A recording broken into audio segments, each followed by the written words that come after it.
Adelante. Muy buenas tardes, chicos. Aquí estamos nuevamente otra vez en Café Online con Afal Cartagena. Hoy queríamos, bueno, pues seguir acercando un poco la necesidad que pueden tener los usuarios, ¿no? y los mayores en este confinamiento, ¿no? De todas las llamadas que estamos haciendo, estamos pues, detectando muchas necesidades. Tratar de estar con nosotros. Ahora mismo está conectado Virginia con una de las fisios, también hay otro fisio que no sé si nos escuchará. Israel, ¿nos escuchas? Bueno, ahora cuando se ve que no. Virginia, antes de empezar, cuéntanos un poco, ¿qué te transmiten los usuarios que estás llamando? Virginia. Los usuarios me transmiten que llevan mucho tiempo sin moverse, que tienen ganas ya de poder salir de casa. Algunos de ellos tienen mucha ansiedad y mucho estrés y tienen manifestaciones de ello.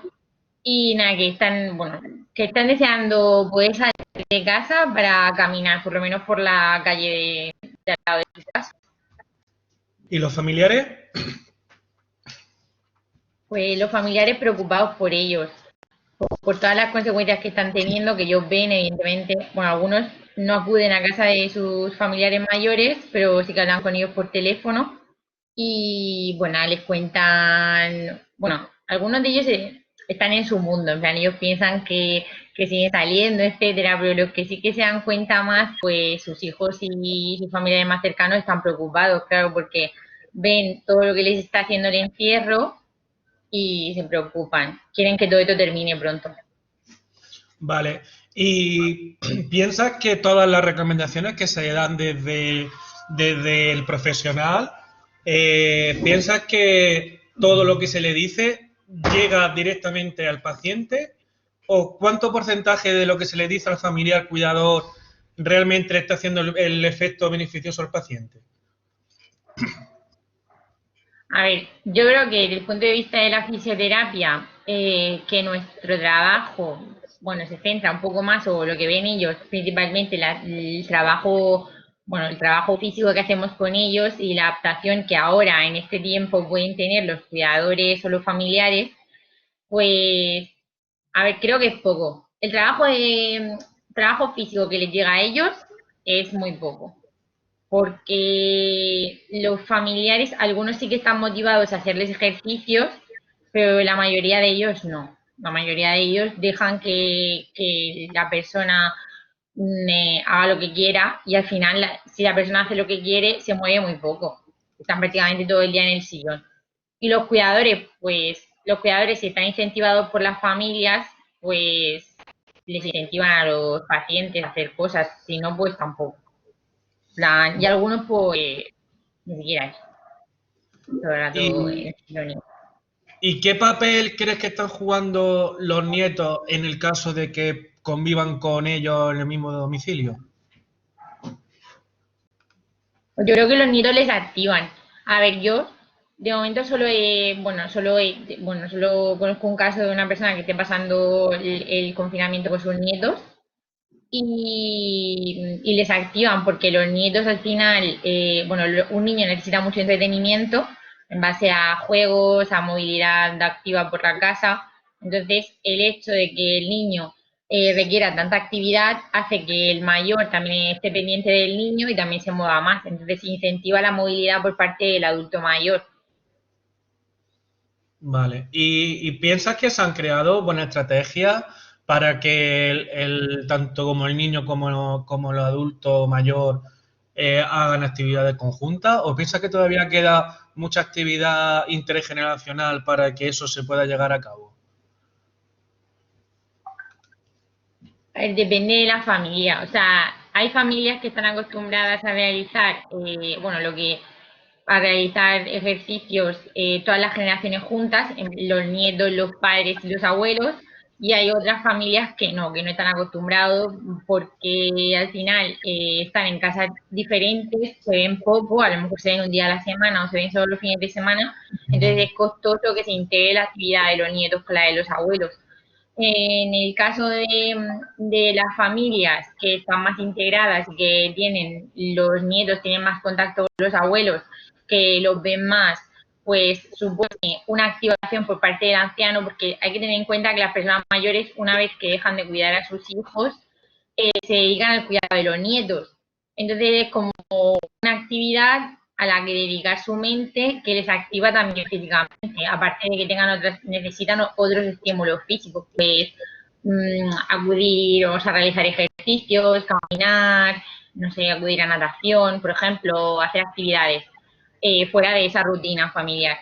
Y en el caso en el que no tengan un contacto íntimo con los nietos, pues la activación no es tan grande porque evidentemente no estarán acostumbrados a realizar actividades con sus nietos y al final, aunque pasen el confinamiento juntos, estarán más separados porque no están acostumbrados a realizar actividades en común. Entonces yo creo que al final se aislarán más unos que otros, tendrá cada uno su espacio. ¿Y qué le recomendaría a los que ahora que el niño sí sale, que ahora sí puede salir y que el abuelo sale menos, qué le recomendarías para que se activase también el abuelo?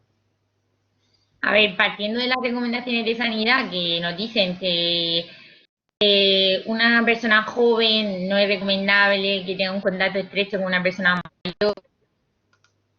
siempre que salga por la precaución ante el virus, la nueva situación sanitaria en la que vivimos, partiendo de esas recomendaciones, pues a ver, siempre un niño siempre puede animar a su abuelo. Si ve al abuelo en el sofá y él tiene ganas de jugar, pues que le diga, venga abuelo, vamos a movernos y manteniendo una distancia prudencial que no implique un contacto íntimo, como, bueno, que no implique tener un contacto excesivo con la persona mayor, pues pueden ayudarles a mover las piernas, a mover los brazos, incluso, bueno, ponerles alguna actividad entretenida, pues con música que les guste a ambos o con canciones que te indiquen los pasos a seguir para poder realizar actividades que estimulen al anciano, pero que no impliquen que el anciano se pueda perjudicar por el virus actual, sino que se realice ejercicio, pero respetando las medidas de sanidad que se llevan bueno, que se tienen ahora en cuenta. Vale. ¿Cómo piensas que te va a encontrar a los usuarios cuando empiecen a venir al servicio? Algunos de ellos sé que peor, uno porque me lo dicen sus familiares y otro porque hay algunos que tienen un contacto, bueno, que no tienen mucho contacto con sus familiares y que al fin y al cabo no tener ningún estímulo ni interno ni externo, es decir, si yo no recibo a mis hijos en casa o no puedo recibir a nadie en casa y tampoco salgo, al final no me muevo. Entonces, yo sé que muchos pacientes van a estar peor físicamente y vamos, el encierro no es solo, es solo, perdón, es malo físicamente, estéticamente y todo, a nadie le va a venir bien este confinamiento. ¿Y qué actividades recomendarías que puedan hacer tanto físicamente como cognitivamente la familia? Pues a ver, de actividades, a ver, yo recomiendo que hagan ejercicios diarios a una determinada hora del día, pues que se incorporen como una rutina, que se realicen ejercicios de forma ordenada elementos corporales, pues por ejemplo, empezando por los tobillos, se mueven los pies hasta la cabeza. Que en una hora del día se programe una sesión de ejercicio que sea más o menos adaptada a la persona, que ya pueda realizarla, que incluya la movilización sin indicado, que también incluya pues caminar. En plan, es importante caminar durante una hora, bueno, yo recomendaría que la persona camine durante 45 minutos, una hora todos los días. Evidentemente, si vives en un piso pequeño, va a ser costoso. Pero, no sé, dar unas vueltas por la casa, porque caminar es la actividad básica que todo el mundo debe realizar y que es importante para mantener bien la musculatura. Entonces, pautaría una sesión en la que realice ejercicios durante un periodo de tiempo, pues unos 45 minutos, una hora, teniendo en cuenta que yo realizaría los mismos ejercicios durante prácticamente todos los días.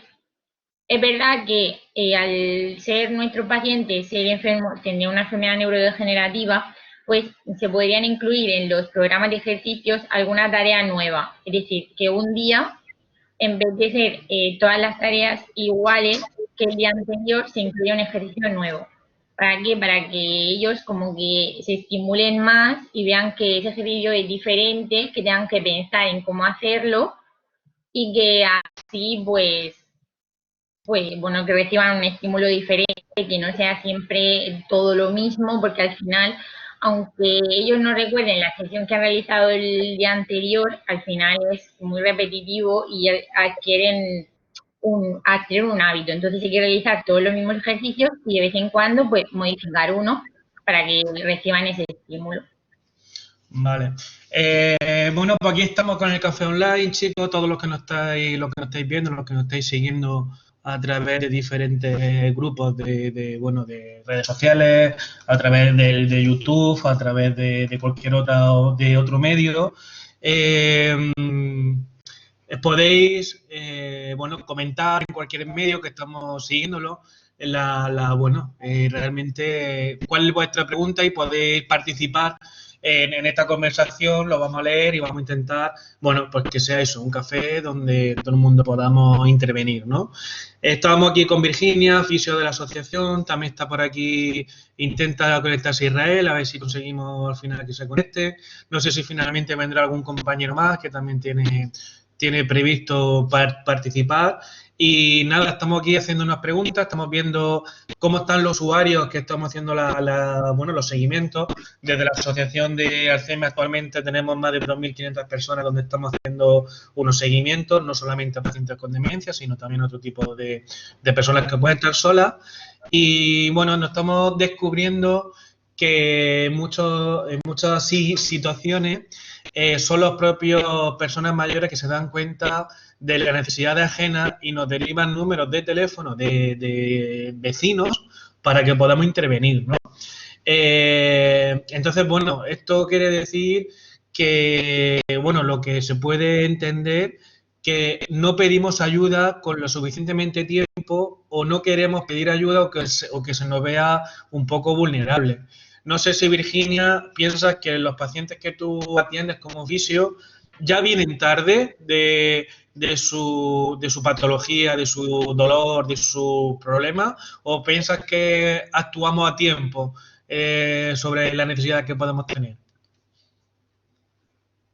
Hay un porcentaje de la población, o sea, en la asociación asistimos a un porcentaje de la población que es consciente de la gravedad de la enfermedad y que llega en un estado inicial, y asistimos a otro porcentaje de la población que tiene ya un grado avanzado de deterioro físico y cognitivo y que no ha sido, bueno, que no le han prestado la suficiente importancia terapéutica durante una etapa inicial y que llega ya en una etapa avanzada.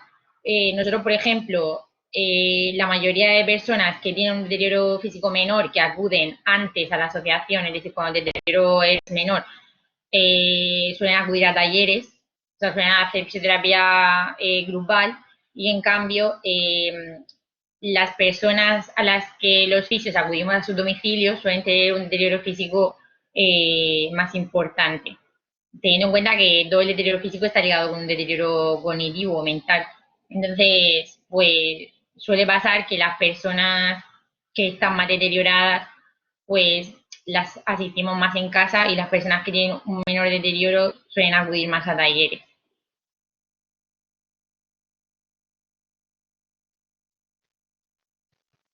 No se escucha. Cierto, estábamos hablando, yo te estaba con el micrófono silenciado, normal, gracias, Virginia. Lo que estaba comentando que efectivamente vemos que pueden llegar con cierto retraso desde la necesidad que puedan tener. Es decir, vienen y consultan con su lesión una vez que ya el dolor es muy intenso o una vez que el deterioro cognitivo tiene problemas a las familiares sobre todo, ¿no? Entonces, creo que puede ser un llamamiento, ¿no? Intentar hacer que se toma conciencia de que hay que intentar, de alguna manera, intervenir lo antes posible. Muy buenas los chicos que me estaban comentando, muy buenas. Y, y lo que estaba comentando, bueno, una de las cosas que creo que todo el mundo puede pensar, sobre todo ahora en esta época cada vez menos, ¿no? Pero hace no muchos años, la figura del fisio, Virginia, no estaba relacionada para mucho menos con un paciente con demencia, un paciente con Alzheimer. ¿Qué beneficios crees que puede tener una intervención de un fisio a un paciente con demencia donde lo que destaca realmente de la patología del usuario es la demencia y no el aspecto físico? A ver, cuando un paciente sufre una enfermedad neurodegenerativa, como en el caso en que nosotros atendemos a los pacientes de la asociación, hay que tener en cuenta que aunque tiene un deterioro cognitivo, o sea, aunque tiene un deterioro mental, eh, esa persona progresivamente irá empeorando y al final llegará a un empeoro físico. No es raro ver que hay personas que tienen un deterioro cognitivo muy pequeño y que pues andan, van a jugar con sus nietos, hacen cualquier actividad física y que pasa un periodo de tiempo no muy largo, de unos años, y que empiezan a deteriorarse físicamente. A ver, yo en esto hay como dos, yo veo como dos categorías. Hay las personas que se dan cuenta de que se están deteriorando mentalmente o cognitivamente, entonces esas personas es como que entran en un estado de letargo.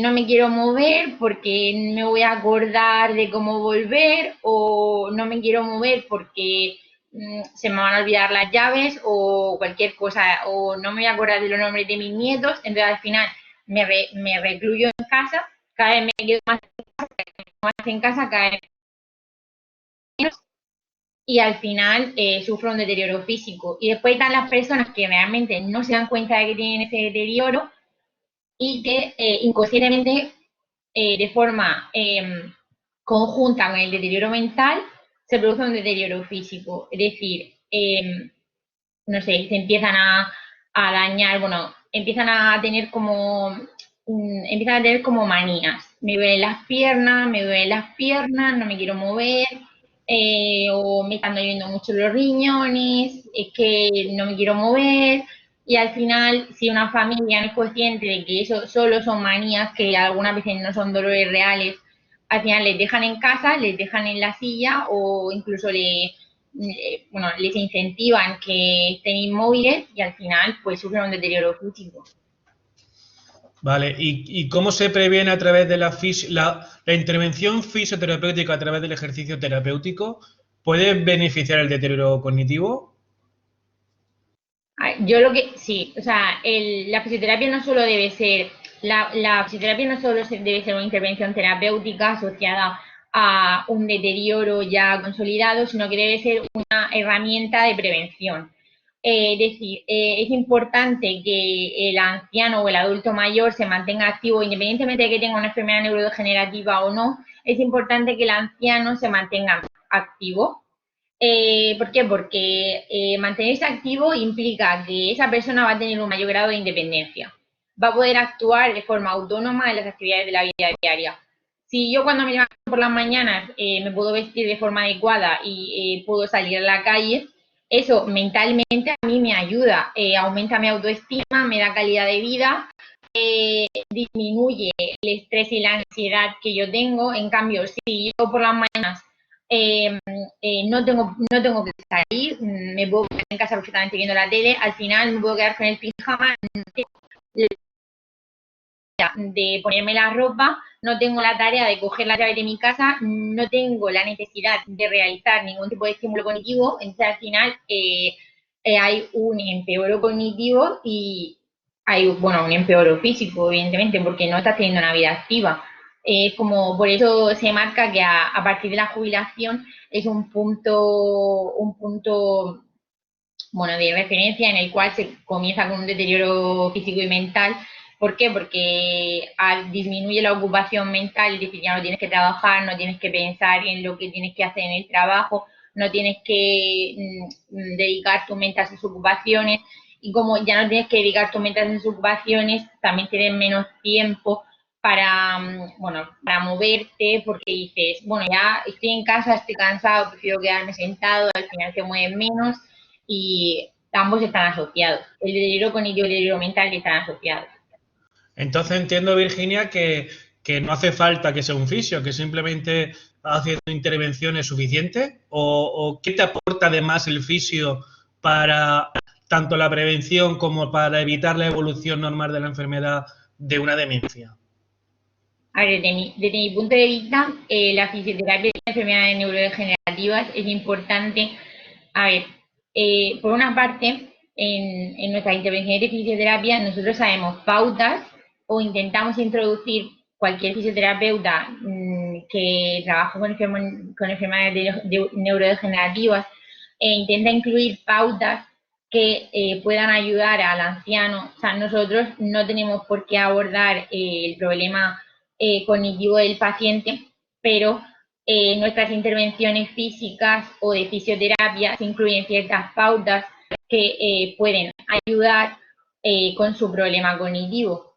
Y además, desde el punto de vista de una mayor afectación del paciente, la fisioterapia es importante, puesto que las patologías del adulto mayor se deben tratar con cuidado y ese cuidado lo realiza principalmente una persona que tiene conocimiento de la enfermedad y de cuáles van a ser los deterioros físicos que va a sufrir. Es decir, no cualquier persona puede asistir a un adulto mayor porque los adultos mayores suelen ser pluripatológicos, suelen tener patologías tanto no solo cognitiva, sino física, y esa patología la debe tratar una persona especializada. Y yo creo que un fisioterapeuta es esa persona. ¿Qué elementos físicos son los que estás comentando que pueden ser más frecuentes en el deterioro de una persona con demencia? ¿Hay variación con respecto a una persona sin demencia? ¿Puedes repetir la pregunta? Sí. Me estás comentando que en los procesos de envejecimiento existen diferentes deterioros físicos que debería de tratar un profesional como la figura del fisio. Y la pregunta es, ¿existen diferencias en el deterioro físico con respecto a personas que no tengan demencia? Yo creo que, a ver, hay un porcentaje del deterioro físico, bueno, que hay estudios que lo demuestran, hay un porcentaje del deterioro físico que es decir, con la edad cualquier tejido corporal sufre un deterioro. Pero el hecho de que esa persona se mantenga activa ayuda a la prevención. Es decir, si una persona se mantiene activa y realiza ejercicio, esa persona, el deterioro que esa persona va a sufrir físico, las alteraciones como consecuencia de ese deterioro serán menos notables si la persona se mantiene activa y realiza ejercicio.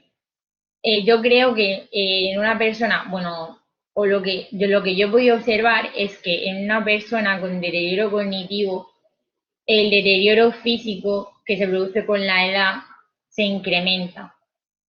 Yo creo que porque tienen mayores periodos de inmovilidad, es decir, pasan muchísimo tiempo sin moverse, o bien por miedo a las consecuencias de sufriendo, o bien porque no son conscientes de ello y simplemente no quieren moverse.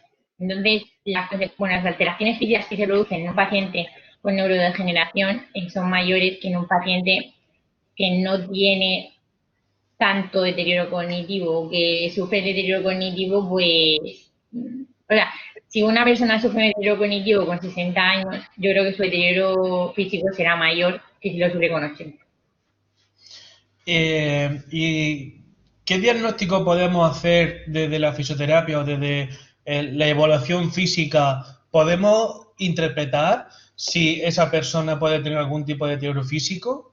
¿Tendríamos herramientas para poder valorar algún tipo de alteración en ese aspecto?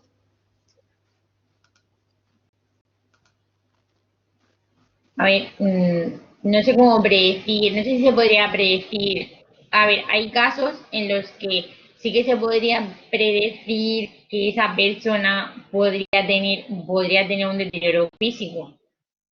Mm, pero una herramienta para valorarlo, o sea, una herramienta para valorar que va a tener en un futuro un deterioro físico, no creo que haya una herramienta para hacer eso.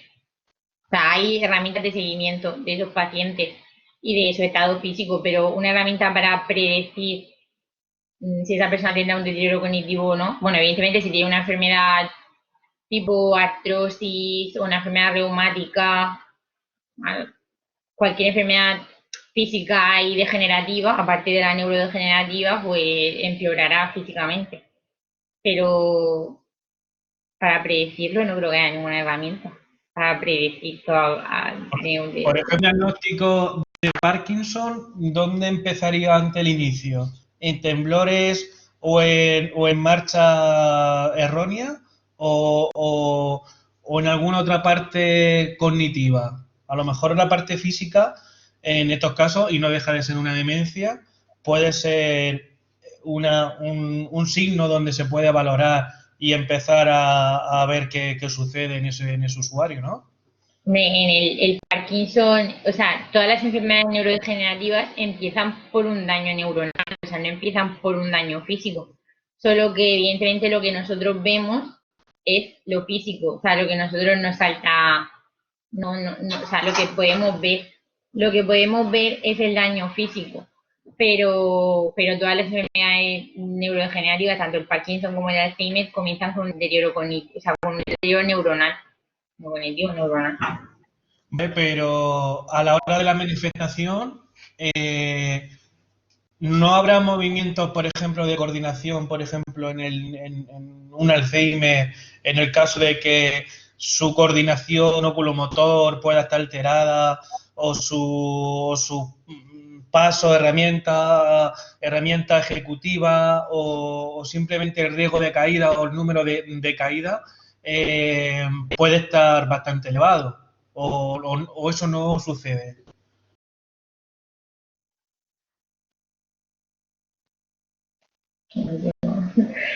A ver, una persona sufre una enfermedad neurodegenerativa tiene una serie de signos físicos que evidentemente van empeorando con el paso del tiempo y que hacen que ese paciente, pues, a ver, que van asociadas. En plan, la enfermedad neurodegenerativa, si a un paciente no se le ha detectado una enfermedad neurodegenerativa y tiene unos síntomas físicos que son característicos o que se incluyen dentro de la descripción de una enfermedad neurodegenerativa, pues deberías hacerle un examen neurológico. Igualmente, si un paciente tiene un examen neurológico y está perfectamente y anda perfectamente, llegará un momento en que pueda tener problemas en la coordinación oculomanual, en la marcha, alteraciones en el equilibrio, alteraciones en la propiocepción, eh, bueno, alteraciones musculares, alteraciones articulares, irán en progresión de menos a más.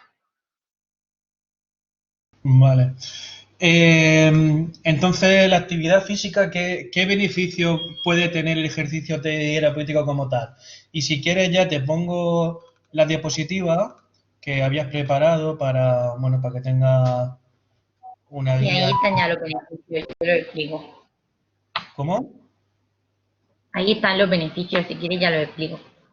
Por eso, voy. Ahí lo tienes. Todo tuyo. A ver, que os voy a hablar del ejercicio terapéutico, eh, bueno, que se puede llevar a cabo con el adulto mayor, y en nuestro caso, que es con el que trabajamos, pues en el adulto con enfermedad neurodegenerativa. Vale, a ver, mira, os voy a explicar los beneficios. El ejercicio terapéutico tiene múltiples beneficios. A nivel corporal, pues tiene beneficios a nivel muscular porque ayuda al fortalecimiento del tejido muscular, evita la atrofia, mejora la fuerza, la flexibilidad. También a nivel óseo aumenta la densidad ósea. A nivel articular, evita la anquilosis articular o el endurecimiento de las articulaciones, es decir, evita que las articulaciones se queden rígidas y favorece que se puedan mover. y también fortalece el tejido conectivo. El tejido conectivo, pues, por ejemplo, en el interior de las articulaciones, la parte de tejido de ese interior son tejido conectivo, entonces lo que ayuda es a fortalecerlas, entonces hacer que la articulación esté más fuerte y por tanto se deteriore menos. En cuanto a nivel vascular, pues a los beneficios que ya tenemos en cuenta todos, que son que reduce la hipertensión arterial, reduce los niveles de colesterol, mejora la circulación sanguínea y además reduce el edema. El edema es la hinchazón que se produce en muchas personas, principalmente en los tobillos, cuando los tobillos están muy hinchados, que se produce, está asociado a un déficit de la contracción muscular. Y después también se producen mejoras orgánicas. Mejoras orgánicas, pues, por ejemplo, a nivel gastrointestinal, porque mejora la peristaltis del intestino. La contracción muscular genera la movilización de todo el contenido del intestino y favorece que se expulse. Y una mejora urinaria, porque la contracción ayuda a que el paciente o la persona mayor pueda contener la orina. Y además se produce también una mejora cardíaca porque hay una disminución de la frecuencia cardíaca en reposo y que por ello pues, es necesario mantener al paciente activo. En cuanto a nivel mental, pues reduce la ansiedad y el estrés y respecto al equilibrio está con un asterisco porque, un paciente mayor suele tener un aumento de unas alteraciones visuales y auditivas, entonces es importante que el paciente trabaje el equilibrio para intentar reducir las alteraciones van a tener sobre el paciente, ya no solo por la afectación mental, sino pues, por estas alteraciones sensitivas como a nivel visual y a nivel auditivo que empeoran su equilibrio. A ver, entonces, voy a hacer un programa de ejercicio que podéis realizar, que es un programa de ejercicio, pues es llevar un orden, es decir, una hora al día, por ejemplo, es llevar un orden, desde los tobillos hasta la cabeza y viceversa, es decir, empezar moviendo los tobillos para que no se nos olvide ninguna parte del cuerpo. Se debe incluir una rutina diaria, quiere decir, realizarlo a la misma hora del día, pero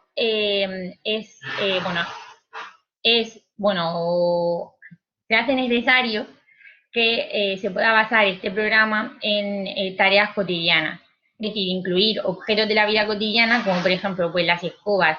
Se pueden colocar las escobas en el suelo y que el paciente intente saltarlas para que sea capaz de mover la rodilla y el tobillo y que así también mejore su equilibrio. Por ejemplo, las cajas de cartón o los elásticos para favorecer la movilidad de los brazos. La caja de cartón, pues si en casa tenemos una pelota, puede intentar insertar esta pelota en la caja de cartón y así trabajar la coordinación óculo-manual, trabajar la capacidad de, la medición de la distancia con esa caja, etcétera.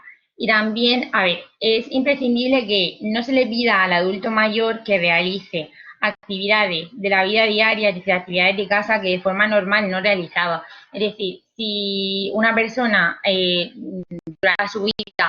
durante toda su vida no ha realizado actividades de la casa, como por ejemplo lavar los platos o colgar la ropa, pues por el hecho de que sea bueno que con las manos mueva las pinzas, pues no se le tiene que pedir que cuelgue la ropa, porque si no era su actividad habitual, evidentemente se va a quejar y no va a querer realizarla. Entonces, lo importante del programa de ejercicio es fomentar la independencia personal. Y bueno, yo lo que he dicho antes es que aunque es importante mantener una rutina en los ejercicios que se realizan con el paciente, pues de vez en cuando se le puede incorporar un ejercicio nuevo para que sea un estímulo cognitivo para él y que pueda pues adquirir un nuevo concepto y que así pues que también influya cognitivamente, que no solo influya físicamente. Vale, pues caminar. Me has comentado que me preguntan si caminar sería suficiente. Caminar es un movimiento diario que se debe llevar a cabo durante una hora o 45 minutos al día, que es costoso de realizar si tienes una vivienda pequeña, como he dicho antes, pero que aunque el paciente solo camine, es necesario. ¿Por qué? Porque durante la marcha se realizan movimientos con las piernas. Estos movimientos generan una contracción del músculo y esto hace que se presionen también las venas y entonces mejora la circulación sanguínea. Además, aumenta la independencia del adulto de la vida diaria y además son movimientos básicos que generan los beneficios del ejercicio que he dicho anteriormente. Además, es una actividad física que no tiene contraindicaciones. Vale, dentro de estos os voy a incluir los ejercicios respiratorios.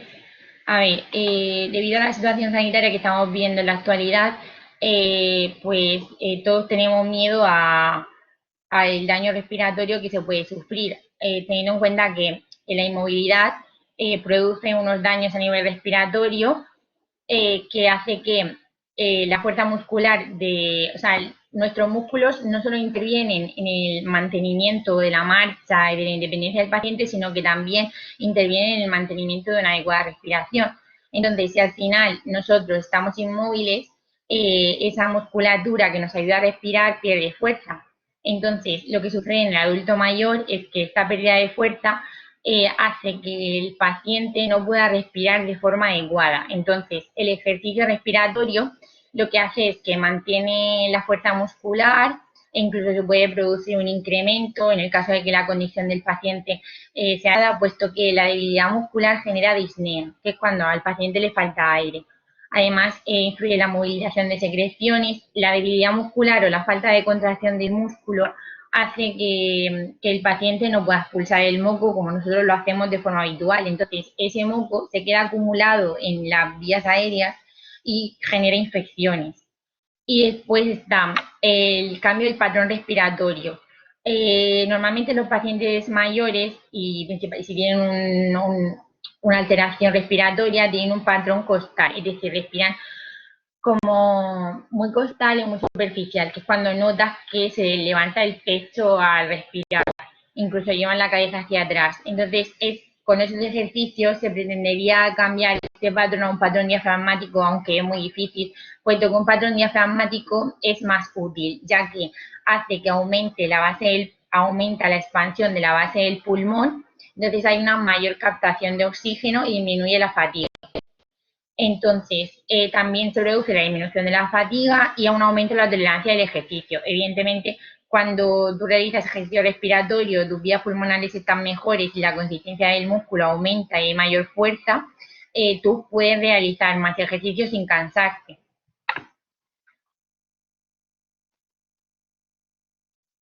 Vale, en cuanto a los ejercicios respiratorios que yo puedo recomendar, pues a ver, os recomiendo respirar con labios fruncidos.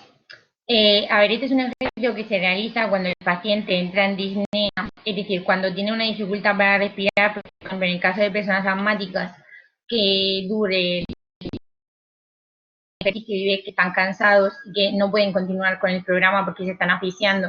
Entonces le dices, venga, tranquilízate y respira profundamente. Y ya cuando respire profundamente, pues que respire con labios fruncidos. ¿Por qué esta respiración es importante?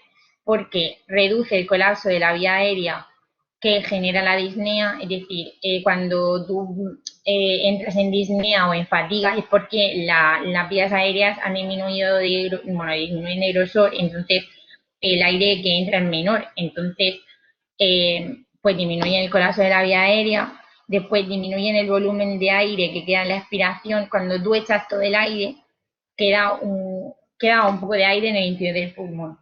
Entonces, cuando tú respiras con labios fruncidos, esa cantidad de aire que queda en el pulmón es menor. Entonces, la respiración es más eficaz. Aumenta la eficacia de la respiración y el volumen de aire que movemos al respirar es mayor. Después, es necesario incluir ejercicios globales de los que hemos visto anteriormente, de los brazos, las piernas, porque siempre aumenta la capacidad cardiovascular. Se deben realizar ejercicios específicos de respiración, que se recomiendan pues unos 30 minutos al día, en 2 sesiones de 15 minutos, que se deben trabajar tanto los músculos que implican la entrada de aire es decir, la inspiración como lo que implica la salida de aire, que son la expiración. Vale, entonces, Un momentito, este método respiratorio Virginia, perdona. ¿Me sí, escuchas? dime.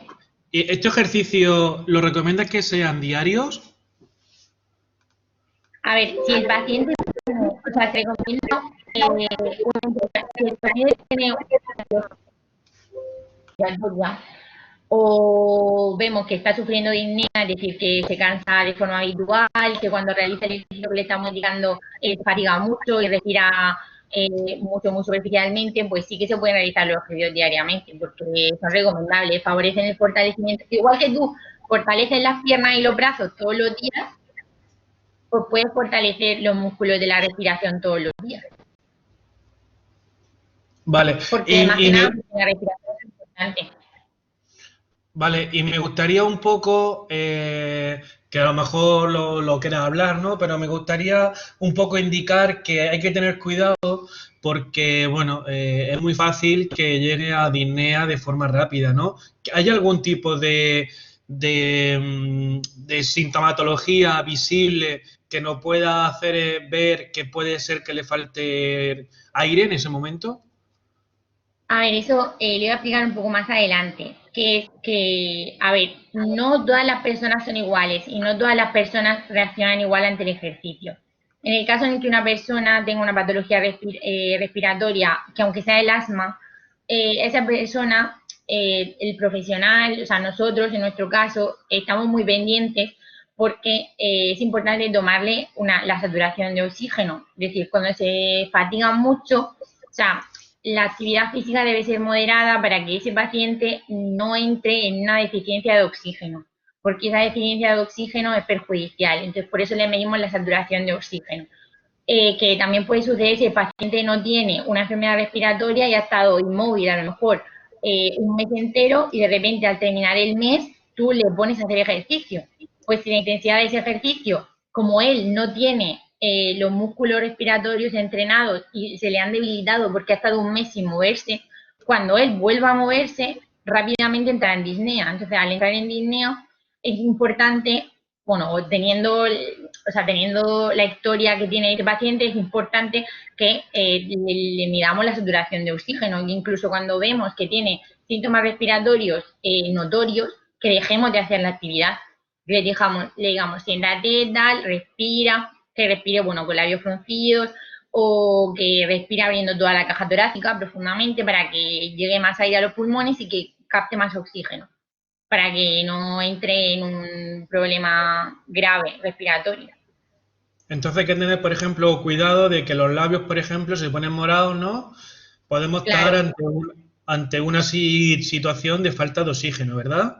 Y Y también se pone el tejido de los ojos, el tejido, bueno, el que vemos nosotros de los párpados, se enrojece, porque, bueno, cuando se enrojece la mucosa, quiere decir que hay un poco un déficit de oxígeno. Si estamos muy rojo, que es un déficit de oxígeno, porque los capilares, bueno, pues sufren una reacción y el tejido se pone rojo, y eso quiere decir que falta oxígeno. ¿Qué más síntomas puede tener el usuario cuando hace ejercicio respiratorio? Pues, aparte de la disnea, Puede tener eh, mareo, puede sí, marearse, desorientarse. puede tener mareo. Es importante que estos ejercicios se realicen sentados o en una posición cómoda para que el paciente, en el caso de que se maree, no se caiga al suelo, que eso es muy importante.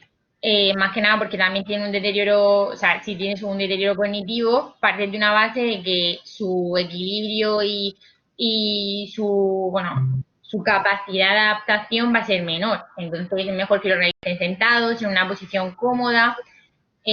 Bueno, puede sufrir pues el enrojecimiento, mareos, bueno, también podrían sufrir náuseas si el mareo es muy grave, un prolongado en el tiempo. Pero bueno, que cuando empecemos a notar que bueno, puede que el paciente también palidezca, porque si tiene un de oxígeno, pues te pondrá pálido. Incluso si él lo está notando, pues te dirá me estoy mareando o entonces en este caso, porque cuando se realizan estos ejercicios lo que sucede es que hay un aumento de CO2, entonces el CO2 va al cerebro y entonces eso lo que hace es que te marees. Y entonces, si te mareas, pues le dices, bueno, vamos a descansar, no paras de hacer los ejercicios, no sigues, y ya pues cuando el paciente esté mejor, pues podrás seguir en un tiempo prudencial. Vale, y otra cosita que te quería preguntar. ¿Cuánto tiempo de separación haría las dos sesiones de 15 minutos?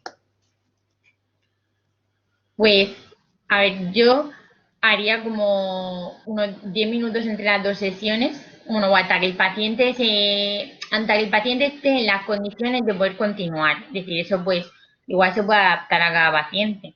Pero vamos, unos 10 minutos, en plan, hasta que el paciente se encuentre bien para poder retomar el ejercicio, que no esté fatigado.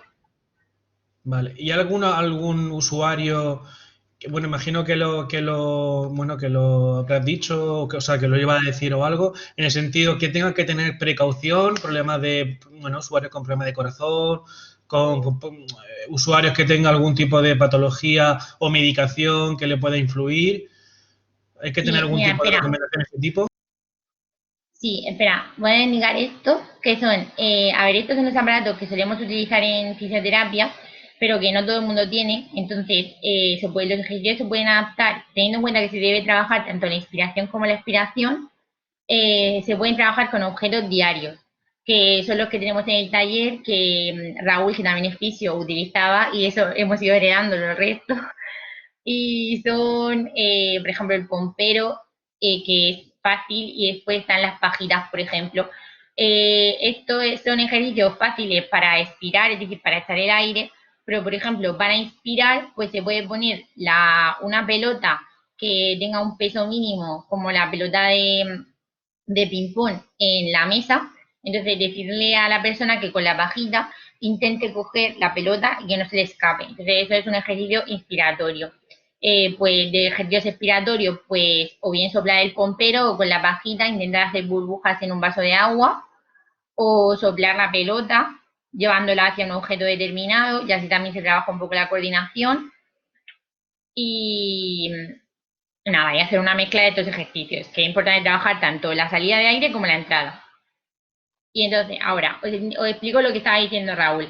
A ver, hay una serie de contraindicaciones que hay a los ejercicios, es decir, excepto caminar, que es una actividad que no tiene contraindicaciones porque es necesaria para realizar las actividades de la vida diaria y para mantener la autonomía del paciente, hay ciertas patologías que pueden ser contraindicadas o que hay que tener cuidado con la realización de los ejercicios respiratorios, como en este caso, que son, por ejemplo, el asma o enfermedades graves de obstrucción pulmonar. ¿Por qué? ¿Por qué? Porque, o incluso en afecciones cardíacas.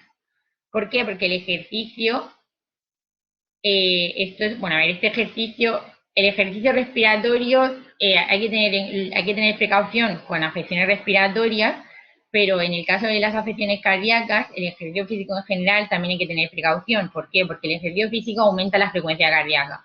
Entonces, si tú sufres arritmia una frecuencia cardíaca son el número de pulsaciones por minuto, es decir, el número de latidos por minuto. Entonces, si tú sufres una arritmia o sufres un soplo a nivel cardíaco, tienes que tener precaución al realizar ejercicio global. Además, hay otras patologías que no son patologías de base, sino que son procesos quirúrgicos, que también se contraindican ciertas actividades, como por ejemplo, en el caso de que un paciente tenga una prótesis de cadera, se contraindica que el paciente realice una flexión de cadera mayor a 90 grados y principalmente si se realiza de forma repetida o que incluso separe la pierna del cuerpo, es decir, que si las dos piernas son, que realice este movimiento para evitar que la prótesis salga de su sitio. Entonces, por ejemplo, en el caso de que un paciente tenga prótesis de cadera, pues no se realizarían movilizaciones hacia abrir las piernas o pues, con la pierna afectada y tampoco se recomendarían las sentadillas. Este ejercicio es un poco problemático, ya que, por ejemplo, yo tampoco lo recomiendo si una persona lleva prótesis de rodilla. ¿Por qué? Porque no sabemos el grado de recuperación que ha tenido ese paciente, no sabemos cuál es la flexión máxima, bueno, no es muy aconsejable que el paciente realice flexoextensiones de rodilla de forma continuada si va a la prótesis o si tiene una artrosis de rodilla degenerativa muy avanzada. Y yo creo que ya. ¿Qué? Vale, perfecto. ¿Cómo? Que ya no tengo nada más que decir al respecto. ¿Alguna pregunta? Seguro que tiene muchas cosas que decir. A ver, quiero un poco remarcar que la dificultad que se añade a las personas mayores con demencia realizar los ejercicios respiratorios, efectivamente se está basando en su conciencia a la hora de hacer los ejercicios. Entonces, ¿qué porcentaje de efectividad puedes tener los ejercicios habituales, como puede ser el córner, el incentivador, el acapelo o el flute, para que un paciente cumpla los requisitos, los estándares que están marcados por la ciencia, por los artículos científicos sobre un buen entrenamiento respiratorio? ¿Me explico la pregunta? Sí. A ver, yo me baso en que estos ejercicios son difíciles de realizar. Entonces, el paciente tiene que ser capaz de seguir instrucciones. Y tiene que ser, porque si un paciente no es capaz, si tú le dices al paciente que debe echar el aire, o sea, el incentivador es más fácil, porque él ve las bolitas, por eso se llama incentivador, porque ve las bolitas, entonces tú le dices, venga, tienes que echar aire tanto tiempo, tienes que mantener el aire echando tanto tiempo para que se levante la bolita. Pero el problema de eso es que hay algunos que no son capaces de seguir las instrucciones. Entonces, si no son capaces de seguir las instrucciones, a lo mejor en vez de echar el aire, inspiran o no son capaces de mantenerlo durante el tiempo necesario, entonces no realizarían el ejercicio de forma adecuada. Entonces, para eso también yo pienso que los ejercicios realizados con los instrumentos de casa pues son como un poco más asequibles. También es verdad que le seguirán costando si no son capaces de seguir instrucciones. Pero, pero bueno, si no son capaces de seguir instrucciones, pues siempre se les puede incentivar con las tareas cotidianas, lo que he explicado antes, pues coges un vaso de agua, si el paciente no es capaz de coger y coger la pelota con la pajita, pues a lo mejor sí que es capaz de en un vaso de agua hacer burbujas. Porque eso yo creo que es Pero eso una es mala instrucción. educación, ¿no? De burbuja. ¿Qué? Eso es de mala educación, ¿no? Sí, pero sí, para hacer ejercicio, vale.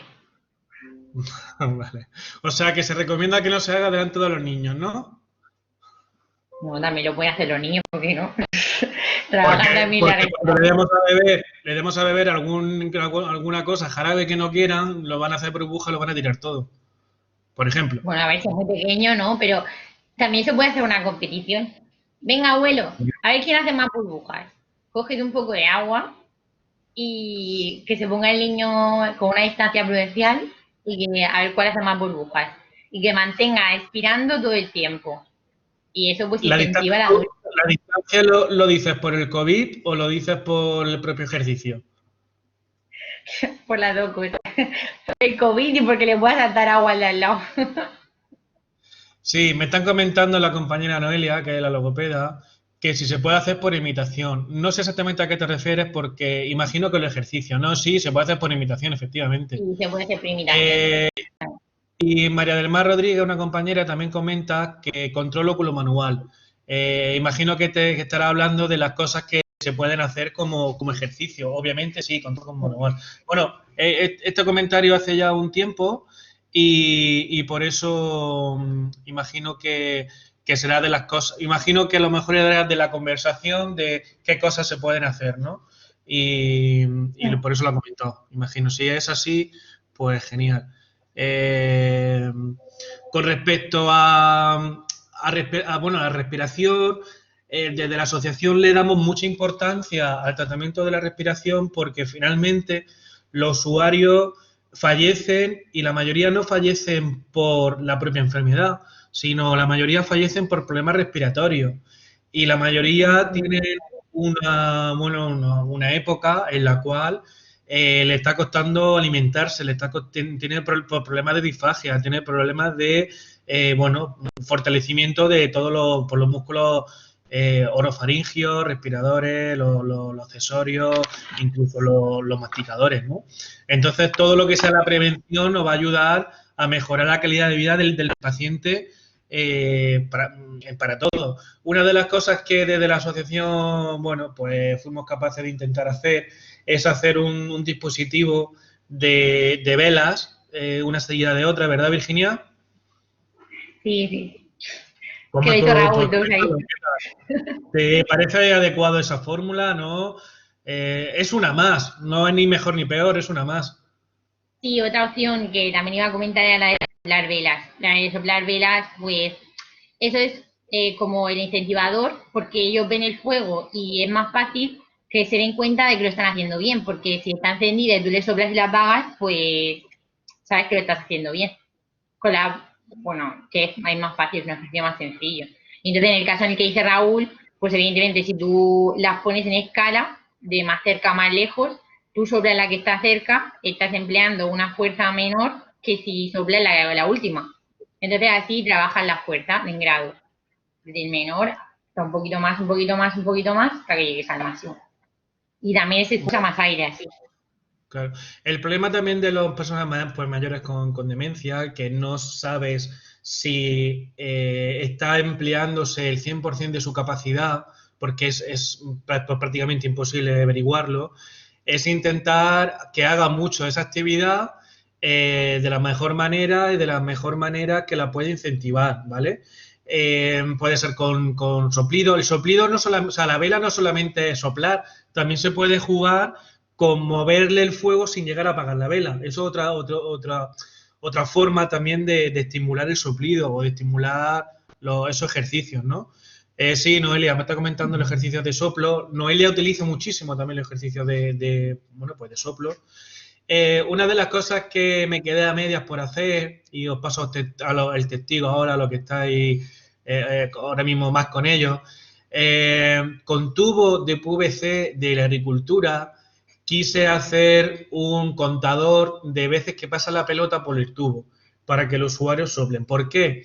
Porque un porcentaje muy alto de usuarios que podemos tener tiene una relación directa con el campo y un instrumento como puede ser un tubo de PVC de riego adaptado, creo que le va a hacer, va a ser más familiar que una pajita o que una burbuja, ¿no? Que un juego y ellos lo consideran como algún juego y no se lo tomen como serio, ¿no?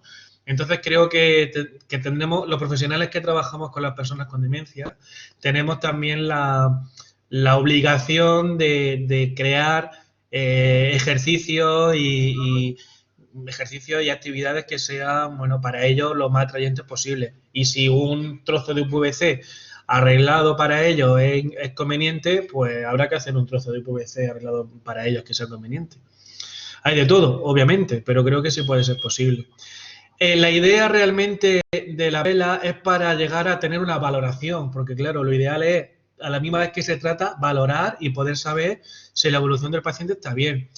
Virginia, cuenta un poco a toda la gente que nos está viendo la dificultad que puede existir a la hora de valorar o bien una espirometría o bien una presión expiratoria o expiratoria máxima. ¿Qué valores son de referencia para estos mayores? Los valores de una persona, los valores respiratorios cambian con la edad. Los valores de referencia varían con la edad. Lo más difícil en la respiratoria de un paciente con deterioro neurológico, perdón por los problemas que me cuesta pensar. Pero el máximo problema que tenemos con eso es que, bueno, es lo de seguir las instrucciones, que ellos no son capaces al 100%, la mayoría de ellos, de seguir nuestras instrucciones de forma adecuada. Entonces, cuando le dices expira, deja el aire por la boca, no sabemos hasta qué punto Se te escucha regular, Virginia. a mí. Ya. Sí, se te entrecorta. ¿Ahora mejor? Sí, parece que sí. A ver, ¿qué digo? Es que no sé si me va a ir otra vez. Que digo que lo más difícil para estos pacientes es seguir las instrucciones. En plan, es lo que he dicho antes.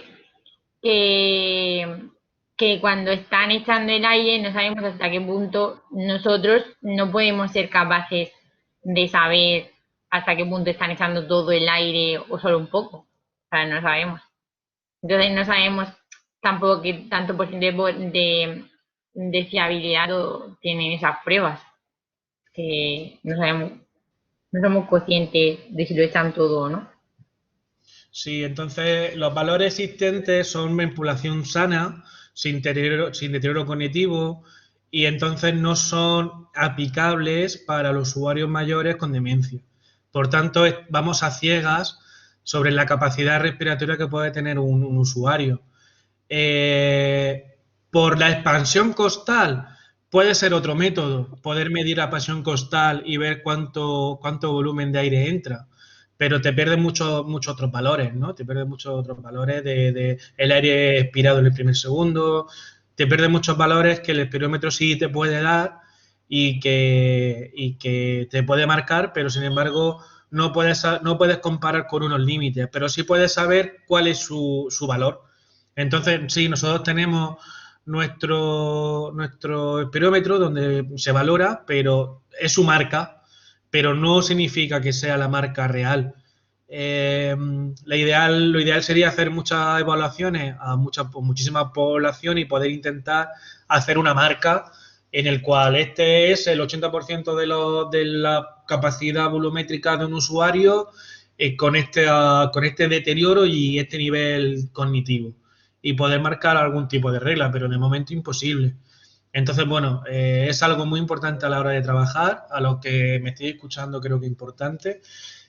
No sé si Virginia quiere remarcar alguna cosa más. No, ya está. Es importante hacer las... Sí, sí, sí. No, nada. Es importante hacer actividad física a los adultos mayores, simplemente. Ya sea Efectivamente. respiratoria o física normal, habitual. Una de las cosas que me gustaría cerrar ya un poco este café online, para no cansar al personal, un poco es que no solamente el fisio, el papel de la fisioterapia o el papel de los profesionales de la rehabilitación, ya sea bueno, fisio, psicólogo, terapeuta ocupacional, educador social, o CAF, no, CAF es más de actividad física, ¿vale? Que estará por ahí la CAF. Bueno, total, no solamente se basa a una persona que tiene movimiento, sino también a las personas que no tienen movimiento. De hecho, un gran porcentaje de nuestro tratamiento son en personas que ya están encamadas. ¿Y qué puede hacer un fisio con una persona que está encamada? Sobre todo estas dos partes del medio de la diapositiva, que son los problemas que se pueden encontrar vasculares y orgánicas. ¿Por qué? Hay usuarios que, por desgracia, tienen problemas digestivos y no pueden hacer de vientre y necesitan de un estímulo mecánico exterior para que mejore esa función, ¿no? Y al igual de los problemas vasculares, el porcentaje mayor de llagas de úlcera por presión son por problemas vasculares y, por tanto, una movilidad de todas sus articulaciones y de toda, bueno, de toda el parte del cuerpo, por así decirlo, va a mejorar y va a intentar retrasar los problemas vasculares que pueden existir. Y mucho más si sumamos que pueda ser diabético, que pueda tener problemas de otro tipo. Hay que tener cuidado a la hora de los trombos y que también pasa, pero es vital. Otra de las cosas que suceden son las infecciones de orina, muy características y además, por desgracia, son muy perjudiciales para el día a día del usuario.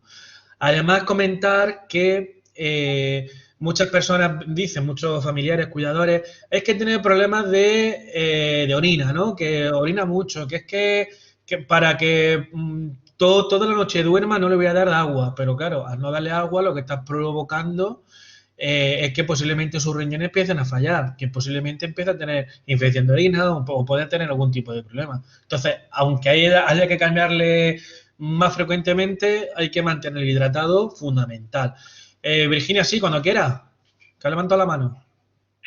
No, que los problemas, que lo que tú has mencionado antes, que el principal problema orgánico que se produce en las personas que no se mueven es un daño pulmonar.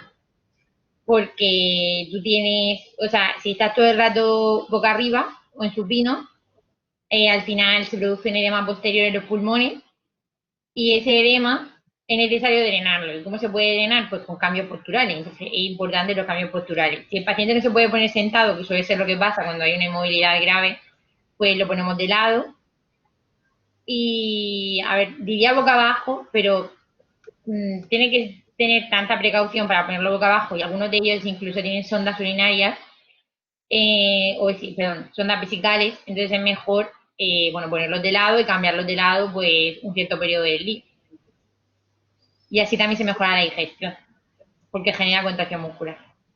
Sí, a cada caso hay que valorar su situación y ver la mejor fórmula. Entonces, a todos los que nos estéis escuchando, si tienen alguna duda sobre todas las cosas que hemos planteado, no dudéis en llamar, no dudéis en participar, no dudéis en dejarnos el mensaje o llamarnos por teléfono a la asociación e intentamos resolverlo de la mejor manera posible, ¿vale?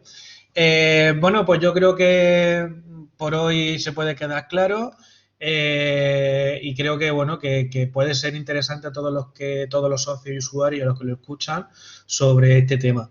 Muchas gracias Virginia, muchas gracias a los demás que están por las redes sociales que nos están escuchando y que han visto el vídeo, que lo intentamos hacer de la mejor manera posible para intentar ayudaros y aquí estamos para lo que se ofrezca, ¿vale? Muchísimas gracias a todos. Virginia, un placer. Nos vemos en la siguiente.